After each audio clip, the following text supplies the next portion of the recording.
Hello everyone, welcome to Five Nights TD. The new update for Phone Guy just came out earlier today, adding, who would you guess, Phone Guy. There's also a lot of new changes and stuff in the game too, a lot of quality of life, and some little things that might make you think your towers got nerfed, but it might be something entirely different. So first off, going into the update, they added Wild West Game 2 through 5, which is cool. I'm assuming it's just like Game 3, 4, and 5 probably. There's a new exclusive character, Phone Guy, who we're going to check out today. I was given Phone Guy by Brandon actually, which I really appreciate, so shout out to Brandon for letting me borrow him for this video. There's a new rarity as well. There's the new Apex rarity for towers. I'm going to assume that's after Nightmare, so I'm very curious on that and how that works. That might be for like evolutions and stuff for like the new like the evolved characters, I would assume. This is the big one. This is the one that I think people might be confused by. It's called cache scaling. I'm not sure if everyone might know exactly what that is, but to give like a brief explanation, it pretty much means that during like mid to late game, all sources of towers are not going to make as much money anymore. So that means that when you're in a late game, you're not going to be sitting on $15 million anymore. You're probably going to be sitting at like $1 million to like 100,000 or even less than that. A lot of these money generation towers like the Fazcades, Bounty Mangle, they might not be as good anymore because of this new feature. So we'll have to look into that here in the future too, because that might totally have changed the game for everybody.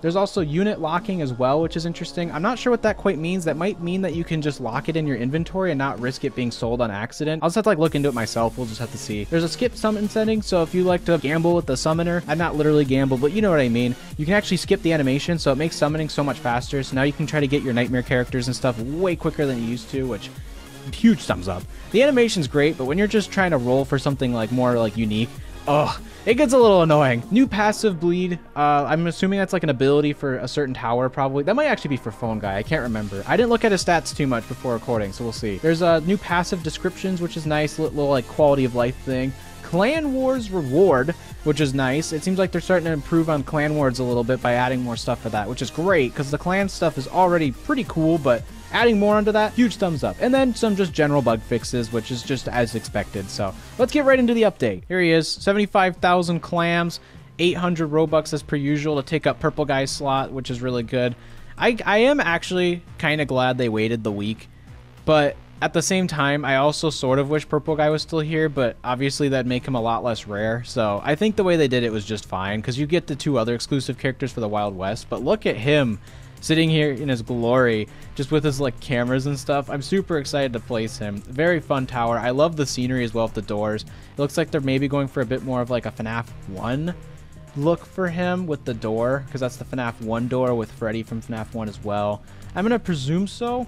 It seems like that's how the camera setup is, which is really cool. Loving this a lot. It's just, the aesthetics as per usual is fantastic. A 10 out of 10.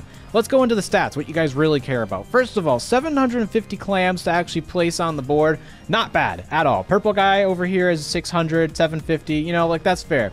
We have, I forgot what his name is, Jackpot Freddy we have for 500. So, you know, like all these starting towers are relatively in the same field. I have Bounded on him, by the way, as well. This is from Brandon. He just rolled it earlier today. But we're going to try to ignore that when we play with it. For generally speaking, it's an AoE damage plus slow tower, which is kind of interesting that it's plus slow. So I want to see what that is. That might make him pretty good for endgame, because slower towers are pretty good for endgame for boss and stuff. Damage? Not bad, 50 to 80. I mean, it's AoE, so it's going to be lower, which is fine. Range is fantastic, 20 to 25 base. Getting Puppet's Nightmare on this would be probably the most preferred. I also wanted to check out as well. I'll just click on like a random tower. Locking. What does that mean? Does that mean I can't sell him? Let me try a lesser rare tower. What does that mean by locking? I'll just sell one. Does that count?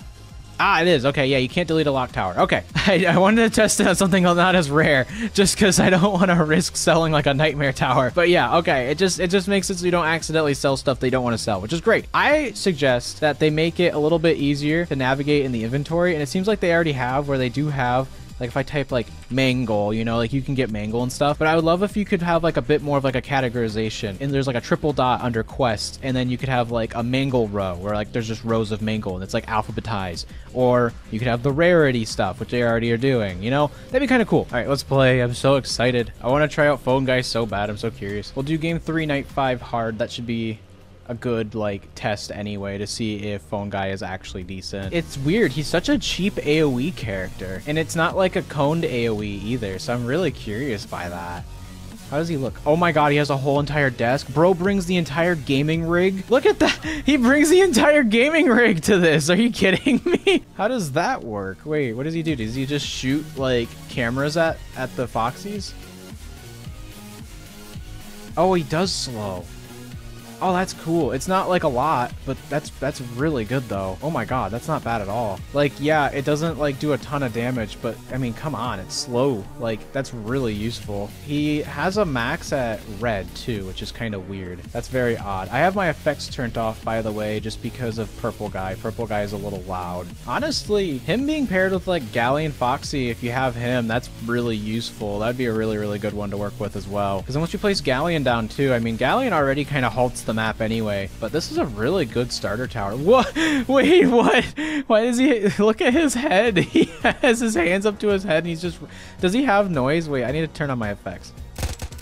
Oh jeez, it's loud.